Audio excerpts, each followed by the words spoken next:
سيدنا مولانا محمد ومن والاه وعلى آله وصحبه أجمعين. نوينا تعليم وتعلم النصح والانتفاع والتذكير والمذاكرة والإفادة والاستفادة والحث على التمسك بكتاب الله وسنة رسول الله صلى الله عليه وسلم والإلانة إلى الهدى والدعاء إلى الخير ابتغاء مرضاته وقربه وثوابه وحسن الخاتمة مع اللطف والعافية وصلاح العاقبة برحمتك يا أرحم الراحمين. سبحانك لا علم لنا إلا ما علمتنا إنك أنت العليم الحكيم. رب اشرح لي صدري ويسر لي أمري واحلل عقدة من لساني يفقهوا قولي. أما بعد، حضرة المكرمين والمحترمين yang saya hormati dan yang saya muliakan, Ketua DKM Musalla At-Taqwa Bapak Ustaz Syamsuddin beserta teman Musalla At-Taqwa, sahabat dan yang saya muliakan guru kita Ustaz Ibrahim, para ketua DKM baik masjid dan musola. Mohon maaf tidak bisa sebutkan nama satu persatu. Orang tua kita Bapak Haji Muhammad Fahimur, Bapak Ketua RW kita Bapak Lukas Haji Budi, Bapak Ketua RT seperti RT Bapak Dr. Andes Haji Junaidi, seluruh bapak-bapak jamaah majelis taklim Nurul Mizan. Mudah-mudahan pagi hari ini kita semua diberikan keberkahan dan kemuliaan Allah Subhanahu wa taala. Juga tak lupa ibu-ibu yang membantu masak, pahalanya besar. Alhamdulillah kita bersyukur kepada Allah Subhanahu wa taala. Pada hari ini bertepatan dengan tanggal 26 Rabiul Akhir atau Rabiul Tsani, tahunnya 1447 Hijriah. Alhamdulillah di tanggal 26 Rabiul Akhir ini Allah Subhanahu wa taala masih berikan kita nikmat sehat wal afiat. Amin. Dipanjangkan umur dalam taat kepada Allah Subhanahu wa taala. Ketiga, dengan izin dan kehendak Allah pula lah kita bisa berkumpul kepada Allah di tempat yang zahirnya cuma di atas ubin, tapi pada hakikatnya kita berada di Raudhah min Riyadhil Jannah, salah satu taman surganya Allah di alam dunia, yaitu majelis taklim dan majelis zikir. Salawat dan juga salam tak lupa kita limpahkan kepada junjungan kajian Nabi besar Muhammad sallallahu. Jamaah dimana Allah Subhanahu wa taala, insyaallah pada pagi hari ini kita mulai membuka kitab hadis yang kita ambil dari kitab bernama Usfuriyah. Kitab sudah dipegang ya. Usfuriyah. Usfuriyah artinya burung pipit. Iya, Usfuriyah burung pipit.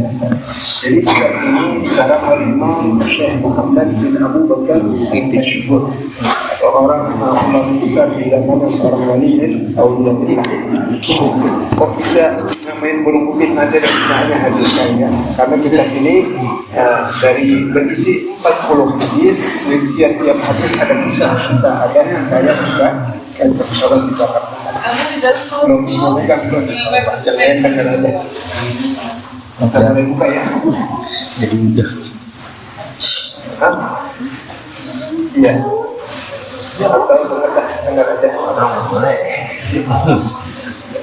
Masya Allah, Masya Allah.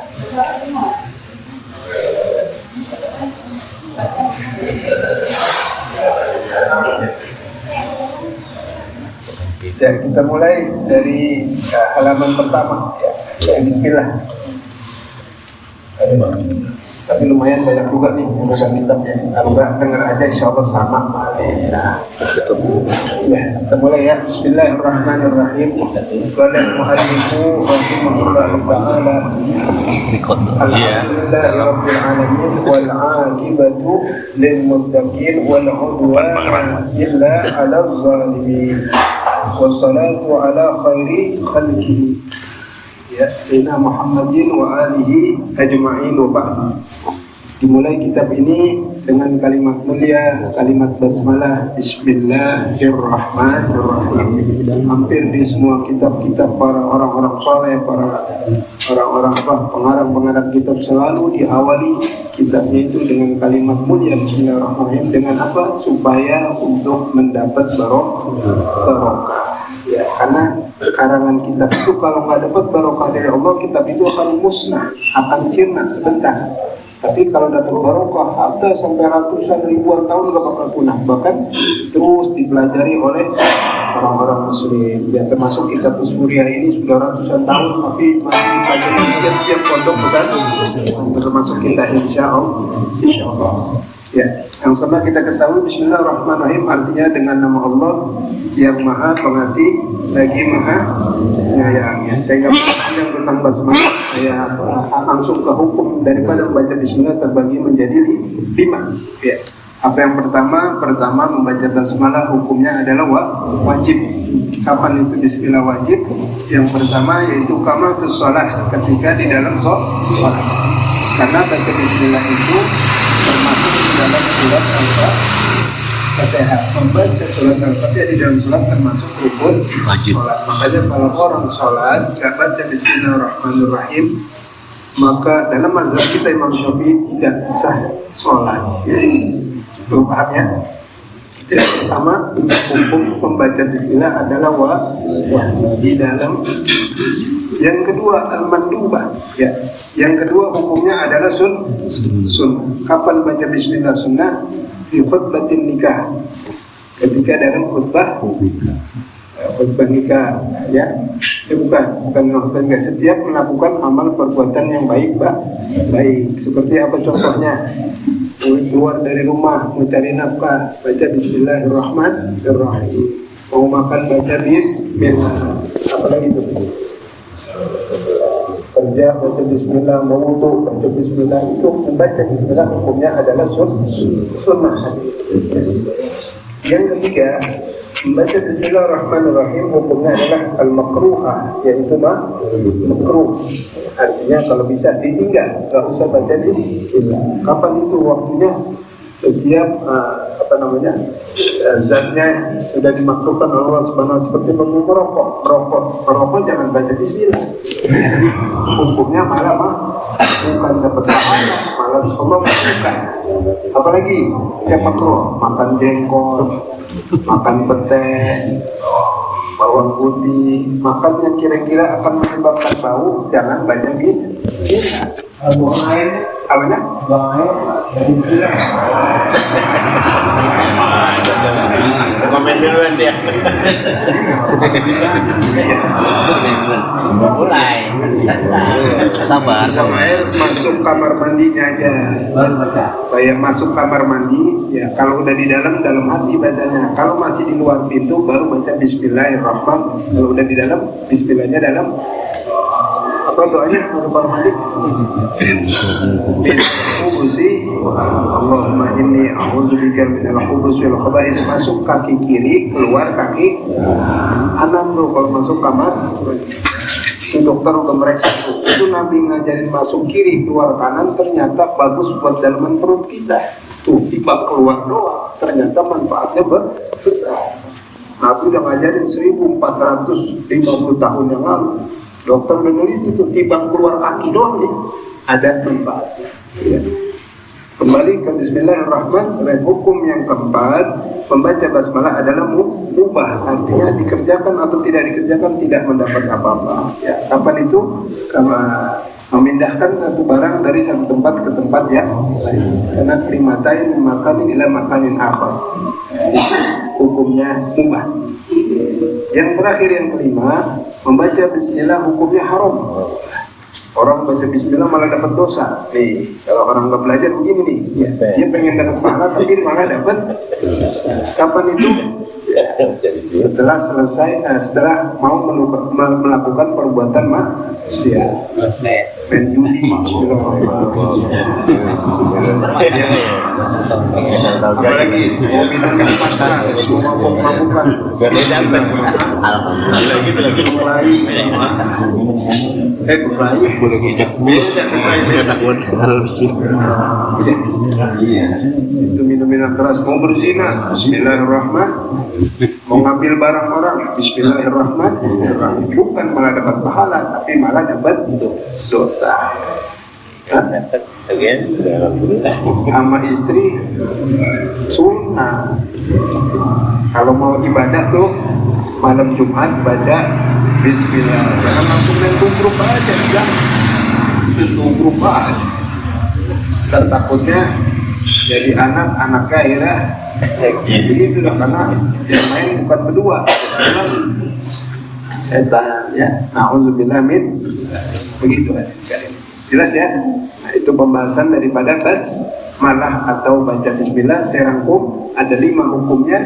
Yang pertama wajib yaitu dalam sholat. Yang kedua sunnah membaca bismillah setiap melakukan perbuatan baik. Yang ketiganya makruh setiap zatnya itu sudah dimakruhkan oleh Allah. Yang keempatnya mubah setiap memindahkan barang ke tempat-tempat lain. Yang kelima adalah haram setiap mau melakukan perbuatan maksiat. Sebelum kita lanjut, mungkin ada mau tanyakan tentang masalah bismillah jamaah? Ada. Lanjut lagi. Kita lanjutkan kembali. Alhamdulillahirabbil alamin. Alhamdulillah, puji-pujian lillahi ya, milik Allah Rabbil alamin. Rabbi makna malik, al-alamin bermakna semesta alam ya. Alhamdulillah, puji-pujian lillah. Lamnya ini menunjukkan lamul milk, lam kepemilikan, lam khususiyah. Jadi puji-pujian itu khususnya hanya untuk Allah. Kenapa Allah dipuji? Karena Allah zat yang maha sempurna, yang tidak ada, maha segala-galanya. Allah subhanahu wa ta'ala. Selain Allah, makhluknya, kita manusia atau yang lainnya itu tidak pantas dipuji. Kenapa? Karena tidak masuk ke dalam semesta alam. Yang namanya semesta alam bakal hancur, bakal binasa. Jadi selain Allah jangan dipuji. Kalaupun mau memuji, awali dengan kalimat Allah, Masya Allah ya, atau apa? Assalawat Allahumma sholli ala sayyidina Muhammad. Saya beri contoh. Ketemu Pak Agus ya, Pak Agus badannya sehat nih ya. Umur berapa Gus? 60-an ya? 60-an. Jangan muji begini, wah Pak Agus sehat banget badannya. Jangan. Harusnya Masya Allah Pak Agus sehat banget badannya. Itu betul. Paham nggak? Ya. Karena kalau memuji tidak diawali dengan kalimat Allah, khawatirkan akan terkena satu penyakit yang namanya illatul ain. Apa itu illatul ain? Penyakit kena mata. Ini nggak ada obatnya. Ke dokter yang mau bisa, ya namanya illatul ain. Kita puji Pak Agus, besok ada puji karena sakit, karena sering dipuji. Nah, yang dipuji jangan merasa sombong. Selamat. Wah, badan saya siapa dulu sakit. Tiap hari senang, ya. Tiap hari makannya dijaga. Besok ya. Karena sombong. Ya. Punya anak pintar, ada teman datang dipuji, itu pintar banget, buru-buru sebut apa? Masya Allah, la quwwata illa billah, agar anak kita gak kena penyakit illatul ain. Satu anak sakit-sakitan ya, atau naik motor tiba-tiba kecelakaan karena sering dipuji ya. Nauzubillah min. Intinya puji-pujian hanya milik Allah. Selain Allah tidak pantas dipuji karena kita akan hancur.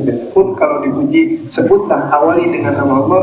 Yang dipuji pun menyebut nama, jadi nggak kena penyakit illatul ain namanya. Alhamdulillah. Rabbi makna ay malik. Rabbi bermakna malik, raja. Nanti di alam akhirat yang menjadi raja hanyalah Allah subhanahu wa ta'ala. Allah punya kehendak. Ada yang Allah masukin ke surga, ada masukin neraka, itu hak Allah subhanahu wa ta'ala. Karena dia raja. Ya, nanti di yaumil Al-alamin. Al-alamin bermakna semesta alam. Apa saja yang masuk dalam semesta alam, jin, manusia, syaitan, tumbuh-tumbuhan, batu, semua yang ada disebut alam semesta. Intinya alam semesta akan hancur, binasa, ya tidak akan lama. Ya.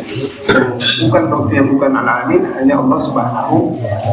Jelas itulah pembahasan sedikit tentang masalah alhamdulillah. Lillahi rabbil alamin. Ahkamul hamdu al-batul. Ya, hukum membaca alhamdu ada 4 hukumnya. Yang pertama wajib. Kapan itu baca alhamdulillah wajib? Kama fi khutbatul Jum'ah. Ketika di dalam khutbah Jum'ah. Ya, itu pertama naik. Alhamdulillah. Kalau ketik pertama naik enggak alhamdulillah, yang lain sebelah sah khutbahnya. Ganti sama sholat tuh belum. Yang kedua, hukum membaca alhamdulillah adalah al-mandub sunnah. Kama fi khutbah nikah, yaitu di dalam khutbah nikah. Kalau khutbah nikah kan ada tuh suka alhamdulillah, itu hukum membaca alhamdulillah adalah sunnah. Al-makruh yang ketiga, membaca alhamdulillah makruh. Kapan itu? Kama fi masbalah, yaitu ketika di tempat-tempat yang kotor, seperti tempat sampah ya. Kalau buang barang jangan alhamdulillah, mengucap nama-nama Allah tempat kotor ya. Al-haram, al-muharramah yang keempat, hukum membaca alhamdulillah adalah haram. Kapan itu haram?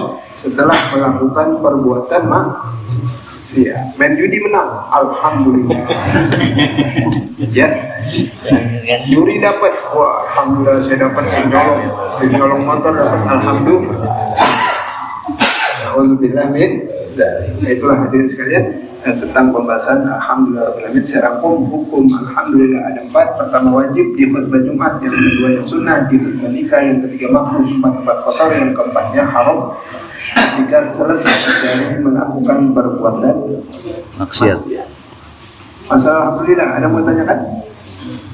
Ada terus. Terus. Lanjut lagi.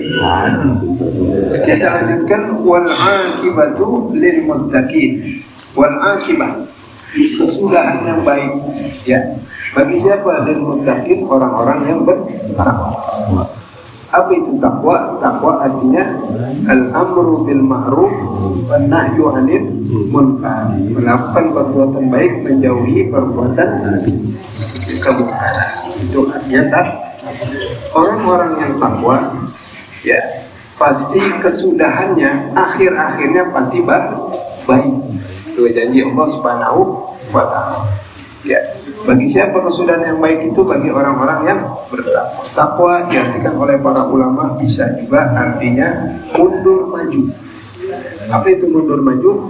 Mundur dalam kemaksiatan, maju dalam kebaikan. Ada lagi ulama mengatakan takwa artinya takut ya, takut kepada Allah Subhanahu wa ta'ala, takut kepada dosa, bukan takut sama setan. Beda. Kalau takut sama setan nih, ada setan kita takut, setan pergi tantangin, wah mana tuh? Hah? Ya kan? Udah pergi tantangin. Kalau takut Allah enggak, dimanapun kapanpun tetap takut. Tapi kalau sama setan mah, setannya ada takut, setannya pergi berani. Betul Pak? Itu ada yang mengartikan takwa itu takut, ada yang mundur maju. Secara umum arti takwa itu mengerjakan amar ma'ruf, meninggalkan nahi munkar. Itu artinya orang-orang yang bertakwa. Wala udwana illa 'alal zalimin. Ya, wala udwana, tidak ada permusuhan ya, illa kecuali ala zalim, atas orang-orang yang zalim ya. Misalnya bapak nggak boleh kita sekali bermusuhan ya, salah wajar. Nabi mengajarkan nggak boleh bermusuhan, cuma nggak boleh lebih dari 3 hari. Jadi kadang bertahunan, lebaran leng masuk. Ada nggak yang ada? Baik. Masalah sepele, saudara sama saudara, putus silaturahmi, putus silaturahmi boleh. Itu dijelaskan tuh yang begitu tuh, yang suka bermusuhan az-zalimin, orang zalim. Jadi kalau ada orang muslim masih musuhan, itu orang zalim. Begitu. Jangan sampai jadi orang man hajaro aqahu fawqa salatu yawman lam yuqbala amaluhuma hatta yaqbala. Dalam hadisnya, siapa orang dua bersaudara muslim bermusuhan lebih dari 3 hari, Allah tidak akan terima semua amal ibadahnya. Sholat nggak diterima, puasa nggak diterima, baca Quran, sedekah nggak diterima. Sampai kapan? Sampai hatta ya sholat, sampai saling bermaaf. Khairu ma'al wasil, dan terbaik dari keduanya adalah yang pertama kali memaafkan. Ya, wala udwana illa 'alal zalimin. Tidak ada permusuhan kecuali orang itu orang zalim. Apalagi kamu hampir maafin orang, udah datang Pak, maafin saya, gua kagak maafin, maka dimaafin. Ya, soleh. Makanya ulama mengajarkan kalau lihat sifat manusia itu jangan kejelekannya, yang kita lihat kebaikan. 1000 kali berbuat baik orang sama kita, sekali berbuat salah yang kita lihat namanya. Kebanyakan begitu, hingga akhirnya timbullah kebencian, timbullah permusuhan. 1000 kali baik cuma timbang sekali jelek dong, itu disebut-sebut jeleknya. Lupain yang jeleknya, ingat yang baik. Kalau pengen nggak jadi orang zolim. Tuh, alhamdulillah min dzalika.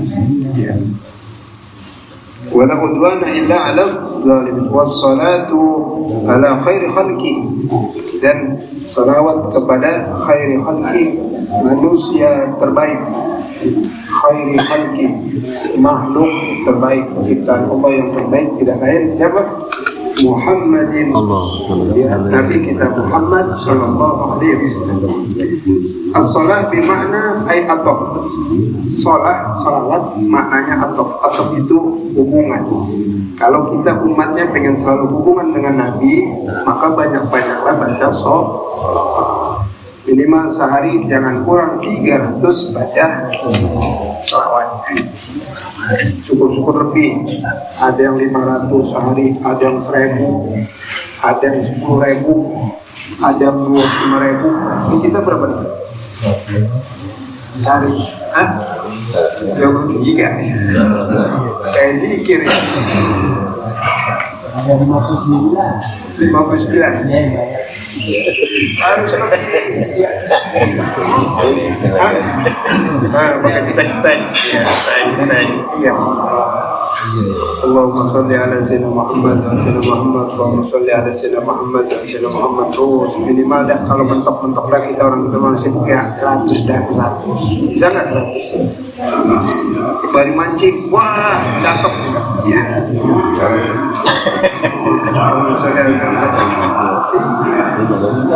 Jarang. Bagus tuh ya, mancing sambil baca sholawat, benar, cakep itu. Masya Allah. Itu ada kisah nyata di daerah Palembang, ada kubur seorang perempuan, ya, Syarifah apa namanya ya. Itu kata orang-orang yang masih ngalamin masa hidupnya, dia dalam sehari nggak pernah kurang berselawat 25.000. Sehingga ada orang-orang yang kasat mata, kayak orang-orang yang kayak indigo itu melihat itu kubur setiap malam Jumat itu Nabi berziarah. Buat ya, gara-gara banyak membaca sholawat. Karena kalau kita pengen dekat sama Nabi, banyak-banyakin sholawat. Ya, kalau nggak bisa terapi sholat nih 100 berat. Nah, caranya gimana supaya kita banyak baca sholawat? Diajarin sama ulama biar banyak baca sholawat. Kalau mau makan, mau minum, baca sholawat. Berapa kali minum itu nggak? Asal jangan merokok ya, merokok jangan sholawat, merokok. Makan, minum, apa lagi? Masuk rumah baca sholawat, pakai baju baca sholawat, dan seterusnya. Makan baca sholawat, Bismillah, Alhamdulillah, Allahumma sholli ala Muhammad, Allahumma barik lana fima razaqtana wa qina adzabannar. Diawali dengan sholawat, tidak ada ruginya. Ya. Man shalla alayya sholatan wahidah, Allah subhanahu wa ta'ala balas salawat kita berapa? 1 kali dibalas dengan 10 kali rahmatnya Allah subhanahu wa ta'ala. Yang sholat kumaniya mawzuratun li zunubikum, semuanya salawat kalian, kata Nabi kepadaku, kata Nabi itu adalah penghapusan dosa. Ya, jadi kita banyak salawat sama juga kita minta ampun, ya, diampunkan dosa kita oleh Allah subhanahu wa ta'ala. Wassalatu ala khairi khalqi wa ali, ya, kemudian kepada juga keluarganya wa ali. Nabi SAW punya keluarga, ya. keluarga juga punya keturunan terus sampai sekarang dan sampai hari kiamat tidak akan putus. Walaupun sekarang lagi ramai nih, ada beberapa yang mengatakan bahwa keturunan Nabi itu tidak ada. Ya, keturunan Nabi itu mereka orang-orang yang ada di dalam hatinya rasa kebencian kepada keturunan Nabi SAW. Ya, jangan sampai kita ikutin orang-orang yang membenci. Ya. Ikutilah orang-orang yang hatinya selalu mencintai. Lebih baik salah mencinta daripada salah membenci. Begitu nggak kira-kira? Jadi intinya mah diajarkan juga untuk membenci, ya boleh. Membenci tidak boleh. Walihi, ya, kemudian ajma'in, ya, keseluruhan. Jadi selawat kita kirimkan kepada Nabi SAW, pada keluarganya, dan juga pada para sahabat semuanya ajma'in. Gitu. Wabadu, kemudian daripada itu. Sampai di sini ada mau tanyakan dulu, mungkin jemaah. Kemudian sebelum kita lanjut, sebelum kita lanjut, ada yang tanya kira-kira.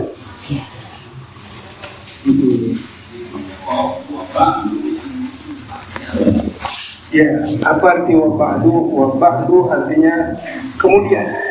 Ya, kemudian daripada itu kita mahami. Ya. Jadi kalau orang ceramah begini, ceramah kan sampai ke orang itu, alhamdulillah, setelah puji-pujian, salawat baru dah, jangan kita mau ngomong gitu. Jadi bismillah dulu, alhamdulillah, salawat baru wabah tuh, dijelasin nih. Ya, itu makna wabah. Dan lagi yang mau tanyakan. Ya.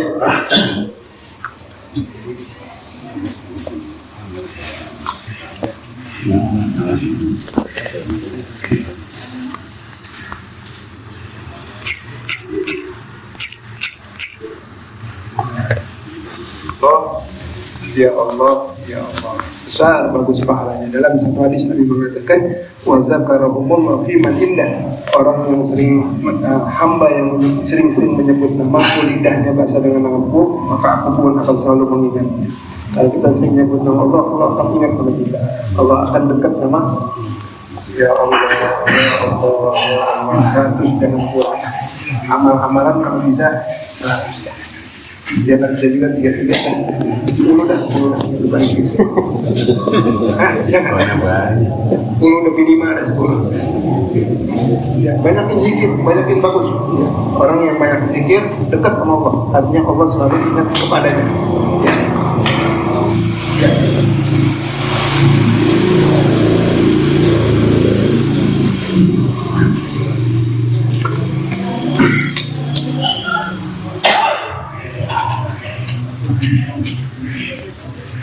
Ya, ada yang nanya lagi, kalau sholat Jumat masuk ke dalam masjid, apa yang pertama dilakukan sholat? Yaitu sholat tahiyatul masjid. Ya, sholli sunnatan tahiyatul masjid mas'ataini lillahi ta'ala. Allahu Akbar. Gitu Mas. Ya. Bagaimana dengan musola? Musola ini, ya, musola itu bekerja di Indonesia, ya. Kemudian itu sebenarnya kalau dalam kitab itu masjid